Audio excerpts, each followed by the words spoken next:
What is up, YouTube? It is October 2nd, 2022. Just got through a hurricane. I live here in Central Florida and made it through okay. Had some damage, but I just kind of wanted to bring you an update on some things that I've been working on and purchased a few parts like normal. I buy a lot of guns, a lot of gun parts. Kind of have some plans thought out in my head. Sometimes those plans don't go exactly how I picture them to go, but I ordered three Gen 5 lowers, G19 lower and 217 lowers from a company called Black Phoenix Customs. They're running a sale at least on their completed OEM 17 lowers.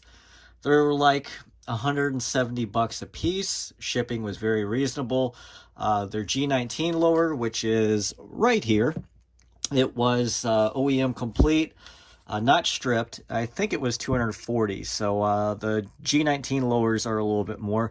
I ordered a OEM upper parts kit, an OEM recoil spring for my G19, and I basically did that because I had a few extra slides laying around. Like I had this Norso Reptile C slide that I wanted to put on the G19 lower that I bought, but actually it ended up going on this black and gold build that I've had for a while. I had my 19 MOS slide with the CH Precision mounting plate on it, and I threw it on this because I bought some parts. Bought a lockstep arms magazine release button, back plate. Everything is anodized in green. Ordered a shield arms magazine extension. It's an ODA green actually. And this Timney Alpha Competition Gen 5 that's got the anodized green safety and stuff. But I was hoping the green anodized parts would match. They do not. The lockstep arms backplate magazine release were actually OD green. I had this Olight PL2 Mini Valkyrie laying around.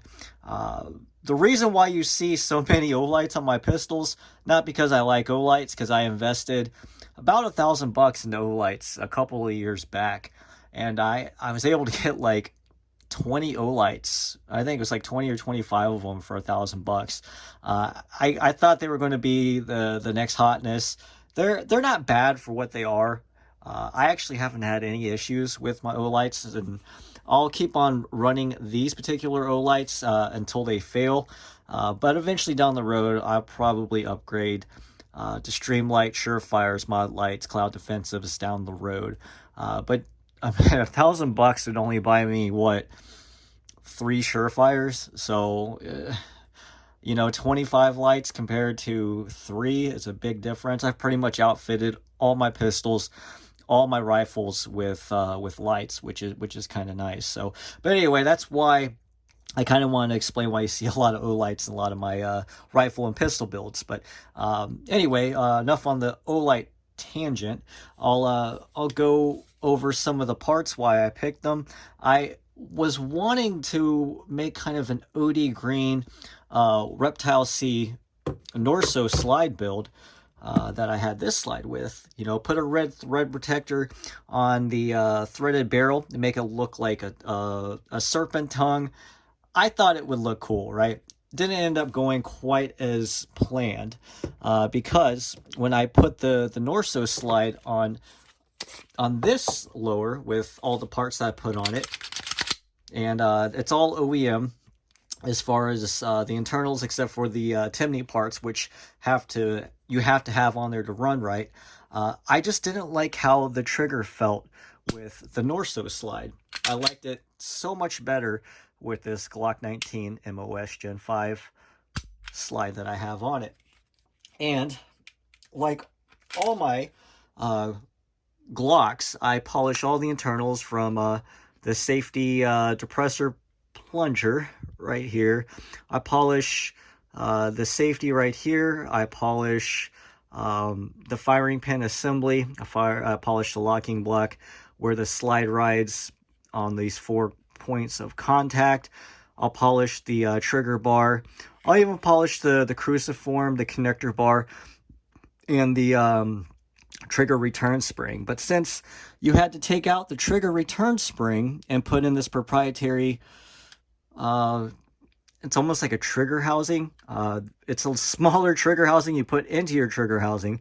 And you can, I don't know if you can see that, but I polished the internals, or at least the top portion where this cruciform, it's not a cruciform anymore, it's just like kind of a single bar, but where it rides up and down on that, I greased that, polished that, polished the connector. It's all OEM besides the Timney.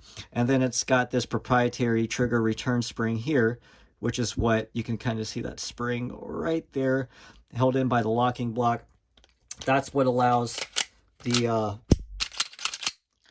this Timney trigger, because most Glock triggers, when you pull the triggers will be, you know, pushed to the back until you rack the slide again.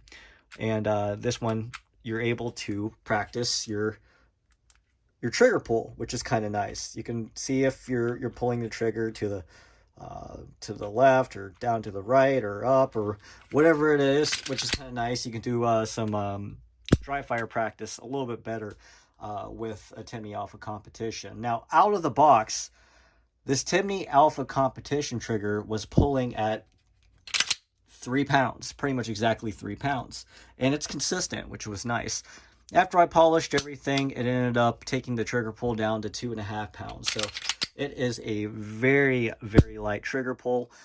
Don't know if I would recommend it for concealed carry or anything like that, but I figured I'd give it a shot. I have not shot this with the trigger or with this Arc Division. I believe it's a Spark V2 Gen 5 comp. They have a single port and dual port comp for the Gen 5, Gen 4s, 43s, or 48s, whatever you want to call them. And the generations do match, where you can see how the comp matches up with the slide, which is really, really nice. It's got some nice little aesthetic design cues on the front. Arc Division is a company out of Florida. I do like to support my local Floridian brands if I can. It's got a very wide port on the top, and it's got some nice line work. The only downside to this comp that I've noticed so far is these extra little protrusions where they match up with the slide, they're very, very sharp. And I pinched my fingers a few times because I racked my slide like this with a red dot. I pinched my fingers once, kind of learned from that, but that's the one downside I've seen to this comp. That and like on the Suarez Street comp and the Agency dual port comp that I own, you have the ability to mount your front sight posts a little bit further out.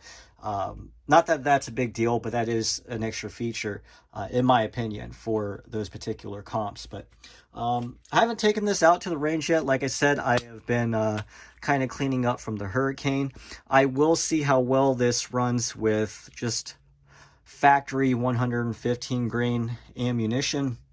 And comps do kind of shine with full powered loads, like, 124 grain NATO and self-defense loads. They actually cycle pretty well. Sometimes you have to put reduced power recoil springs, but I actually haven't had to put any reduced power recoil springs into any of my comp builds. So I like comps. Some people don't. Not going to say that you need them. 9mm doesn't have that much recoil, but I like how they look, and they make me shoot a little bit flatter. And I don't know, they're not all that much money. This Arc Division comp was originally, it's like $95. I picked it up for like $75, which wasn't bad. Backplate, magazine release were about $20 a piece, and the Timney Alpha Competition was $115. The Shield Arms magazine extension, I bought with the magazine. I think it was $55 after my coupon code. I had an extra coupon code laying around for it. But that's this build right now. I'm not entirely sure where I'm going to go with it. But like I had mentioned, I had this Norso Reptile Sea Slide laying around. Just kind of figuring out what I was going to do with it. So I had to decided to go ahead and put it on this frame. I ordered, and this is what I had my G19 MOS slide on. Ordered this Tyrant Designs Gen 5 magwell in anodized gold. It looks okay. I pretty much have some other Tyrant products like the trigger, slide stop side release, back plate. Ordered this Killer Innovations, it's a little bright, Killer Innovations Velocity barrel. And I really like how this barrel looks on this particular build. Like, the lines match up with the cutouts, like it was almost designed for this slide. Like, just, it's very aesthetically pleasing, very symmetrical. I just like how this looks up. It's got a nice little cutout here on the side in the hood. And then the barrel itself, it's single point cut rifling, which is different than swedging, or there's another rifle cut that you can do for barrels, but the single point cut is basically one cutter that does all the rifling, all the cutouts. It just allows the rifling and everything to be much more precise than the swedging, and it's supposed to be more accurate, but a lot of times the barrel's going to be way more accurate than the actual shooter. So I did buy it mostly because the aesthetics. I picked up the barrel, I think it was like $219, so it wasn't cheap, but I do think you do pay for quality. Like I said, I like how just everything lines up better. I like the design of it more or less better than some of the spiral fluted, the straight flutes, the flame flutes that I've seen for this slide. So it works out pretty well. I ended up putting my Fury Precision thread protector on here because it just had a black one. I think that looks a little bit better. But anyway, I'll doing some other work to this particular build. I ordered, I usually keep OEM internals, so you can see here everything is polished like usual and greased in the right spots.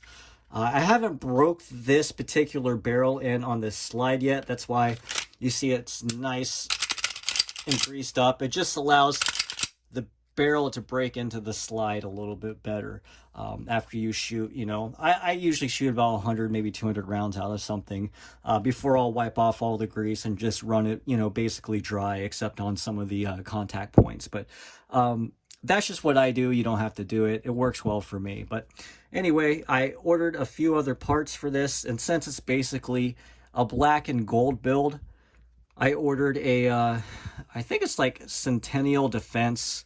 It's an 18-pound recoil spring, stainless steel. 18 pounds is the OEM poundage for a recoil spring, so it's not like a reduced power recoil spring, but it's got a titanium nitrided or gold colored post in the front.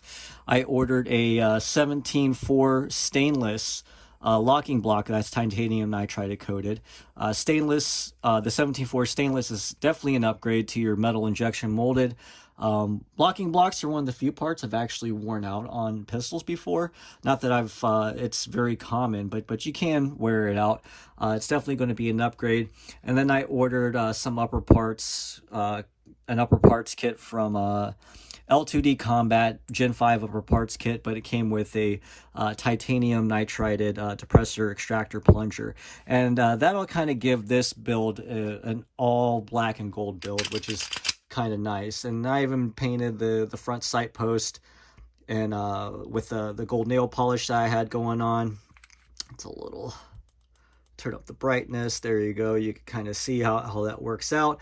And these Strike Industries iron sights, I really do like how the design looks on this Norso Reptile C slide.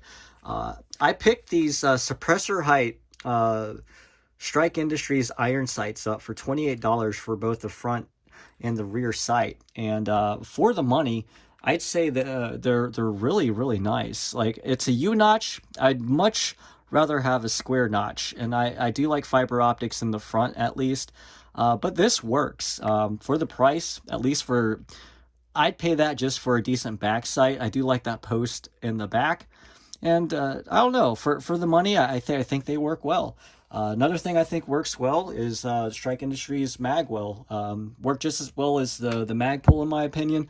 They're just a little bit cheaper. I've picked them up as cheap as $12. I do prefer metal over polymer, but one of the reasons I run Magwells is that pinky, the ledge for the magwell just allows my pinky just to push down a little bit with my grip. So that is kind of nice. That's why I run magwells. It's not because I need help with magazine changes, although that is a plus. But I ended up changing the connector on this too. The connector, I believe it's like a Ghost Lady, and it's more of a rolling brake, but um, I really like how this breaks on this slide and everything. And I have made it so the dot hardly moves when I pull the trigger, which is really nice for any pistol. That's exactly what you want. So I'll probably just keep this how it is, try out those other parts, see how that works out, but that shouldn't have any sort of negative effects on the functionality of this pistol. I'm only changing out the depressor plunger here and the recoil spring and the locking block, and that shouldn't really have any effects on the functions of the pistol. But that's kind of my plan for this build. I'm not entirely sure where I'm going to go with this just yet, but I am working on it. And the shadow systems, I'll give you an update on the shadow systems. 200 round break-in, which is about what I had it at. I think I shot 250 out of this.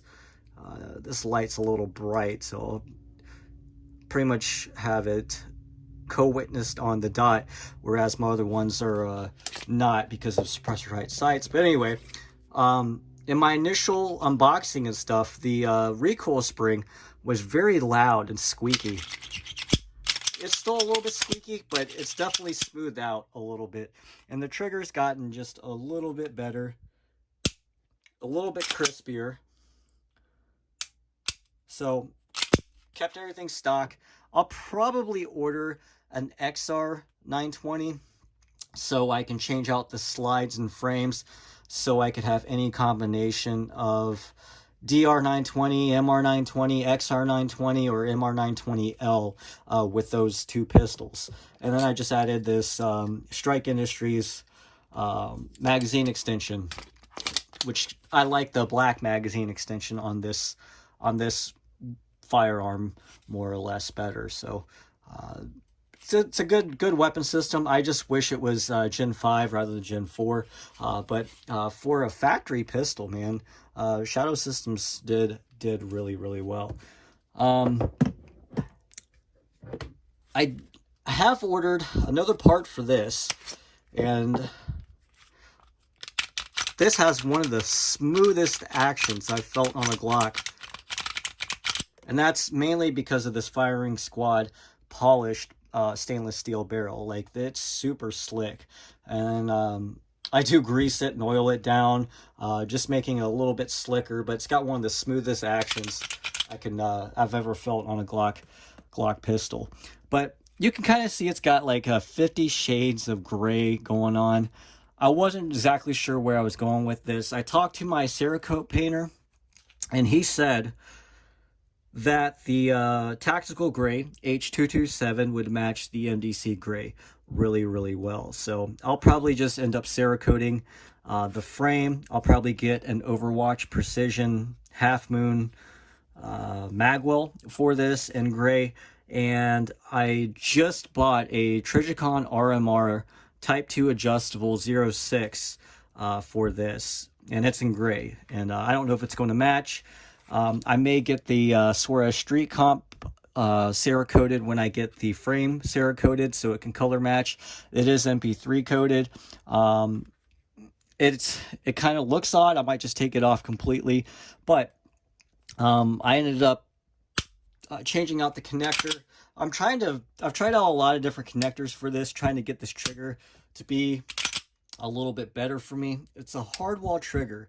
Not that I mind hardwall triggers, but I pull shots on this a little bit more than my rolling brake triggers. Like this Norso build, that's more of a rolling brake trigger, and this like Killer Innovations Fury Precision slide build that I have here is a rolling brake trigger, really flat shooting. But this, I pull my shots a little bit more, so I wish the brake is super clean, but I have to pull a lot harder to break the trigger on this than I do for any other pistol. And I've got an Overwatch Precision MP3 coated minus connector on this Overwatch Precision trigger, and I still can't get this to shoot as flat as some of my other Glock builds. But I do really like this build, and I'm going to do just a few more things to it before I'm going to say it's done.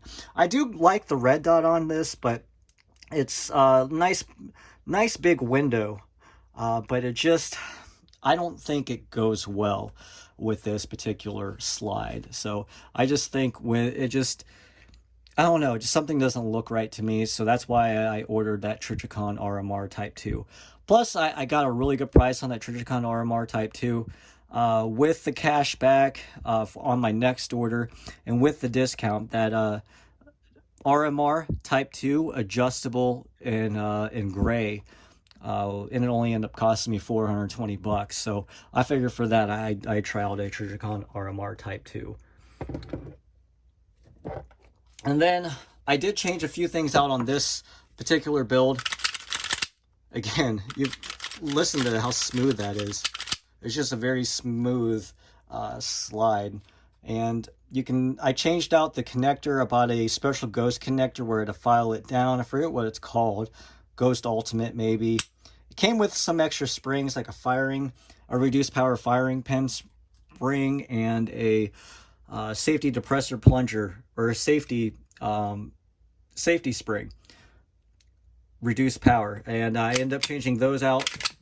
And you can see it's got a super nice rolling brake trigger. I do really like it. This is one of the flattest shooting Glock builds that I've ever done. And this is my first endeavor into a compensator for a Glock. It's got the Agency 417 dual port comp on it. And it took a while after I changed out all the parts, the reduced power springs, which I'm not a big fan of doing at least. I had some failure to ejects, failure to feeds, about 7 failures out of 100 rounds. And then the last 2 times that I've taken this pistol out, I've shot 115 grain, 124 grain NATO, 124 grain full metal jacket, 135 grain critical defense, 147 grain 6-hour V crown, and 115 grain 6-hour V crown hollow points. And it's cycled 100% reliably. The last 250-ish rounds I've shot out of this. Granted, the full power loads cycle a little bit better, where the factory 115 grain full metal jackets, they have a slight weak ejection out of it with those loads, but it does cycle 100% reliably now that I've exchanged all the parts on it. So I wasn't sure if it needed a break-in period, or if anyone else has had issues with comps and stuff. I've heard other stories about it, but I think I've got this to run with whatever ammunition, and that's kind of my goal, is to have all my pistols run with whatever ammunition that I run through it. I don't run steel case, only because I don't want to wear out my ejector and my extractor, and sometimes with MIM and steel cased it will do that.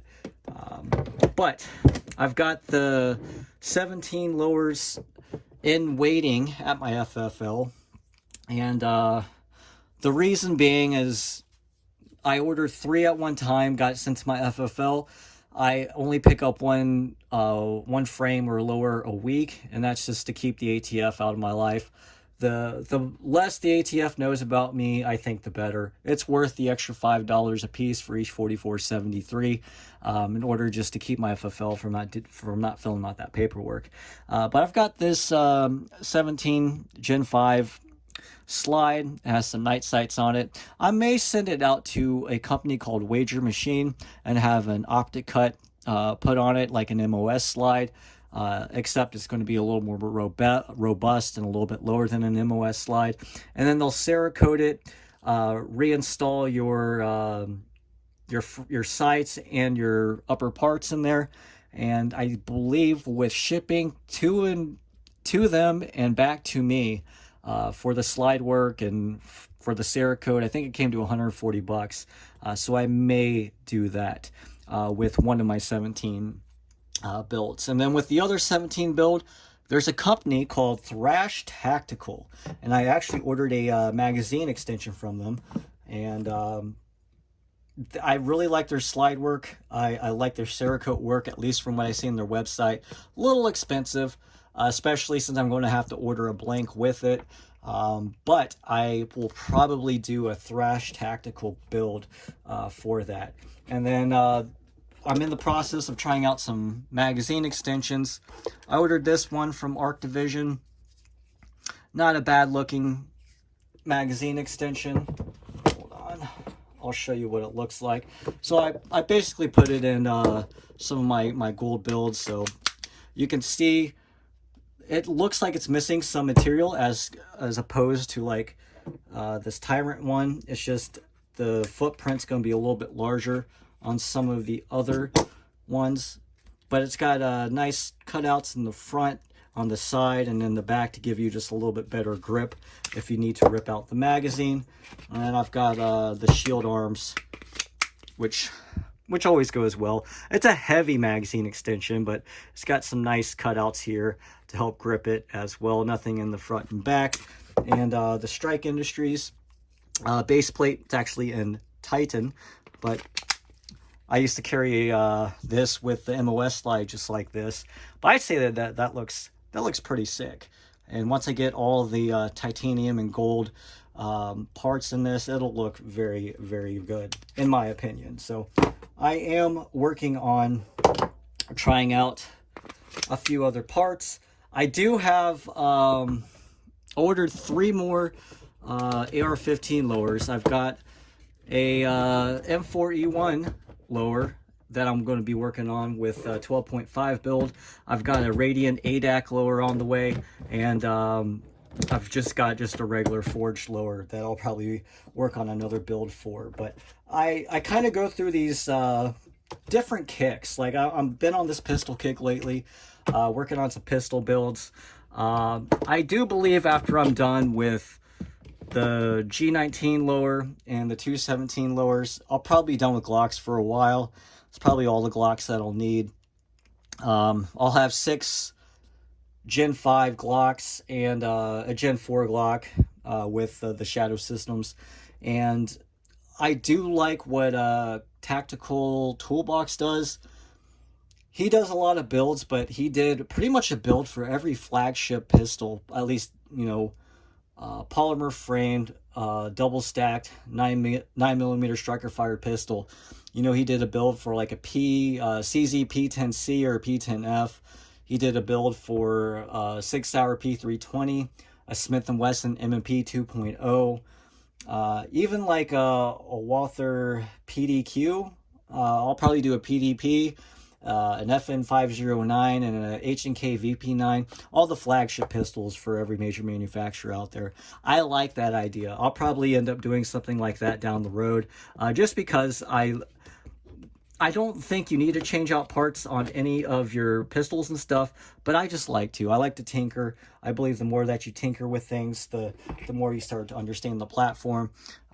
This was kind of like my first endeavor into like modifying Glocks. I used to basically keep almost everything stock, and I don't know, it allowed me just to understand the weapon platform a little bit better and have just a better understanding of the whole aftermarket, you know. But anyway, that's kind of why I focus on AR-15s and Glocks, but I'll start spreading out into other pistol platforms at least. And then eventually down the road, my AR-15 builds at 12.5. I've always wanted 12.5. I just need the handguard, the barrel, the muzzle device. I have a bolt carrier group for it. I got this Lantac enhanced bolt carrier group. Need an optic, you know, just some other small parts and stuff. I've got the complete lower ready, and then I've, like I said, just need the handguard and the barrel basically. And I'll do a video on how to put, you know, the barrel nut on, how to install the gas block, how I dimple the barrel, things things like that. And eventually down the road, I'll get like a 10.3 and 11 and a half. I'm saving like $20 or $50 at a time for a Type A Pro 13.7. Always wanted the 13.7 Type A. Don't know if I'm going to go for the full on billet ambi, upper and lower. It's an extra $600, whereas just the regular forged is about 2200 after shipping and transfer and stuff. But I'm saving up for that. Looking at a blackout defense, I would love a Radiant Model 1. I would like another Geisley Super Duty, maybe a URGI. I would love a Mark 18, even though I think a 10.3 is not ideal, but hey, might as well just do the whole gauntlet of 5.56 different barrel lengths. Hell, I may even do a 13.9 and a 10.5 just to complete the gauntlet. But that's kind of my plans down the road. So I try to post prices and where I get some of this stuff like in the comments if somebody asks. But just remember, prices change. Availability changes, new parts come out. I'll probably end up trying new stuff down the road, changing parts out on a pistol or two here or there. But anyway, I am working on things. I figured I at least give an update on a few things. Made it through the hurricane. Honestly, it got a little dicey. I'll show some videos in this video on some of my hurricane footage that I have laying around. From my personal experience, and Irma kicked my butt a little bit more than Ian did, but this was still a decent storm. Fort Myers, Cerebel, Tampa did okay, but Fort Myers and Cerebel they got pounded, man. Ian went to town on them, and then even like Charleston, North Carolina, it ended up becoming a Cat 1 again, and it kicked their ass a little bit too. But anyway, man, I didn't move to Florida for not thinking I wasn't ever going to get in a hurricane. This isn't actually what I consider home. I'll probably be moving out west at some point, But anyway, those are my plans here. If you guys have any questions, leave them in the comments below. And appreciate the views and the subs. Welcome anyone that's new. And join me next time, guys.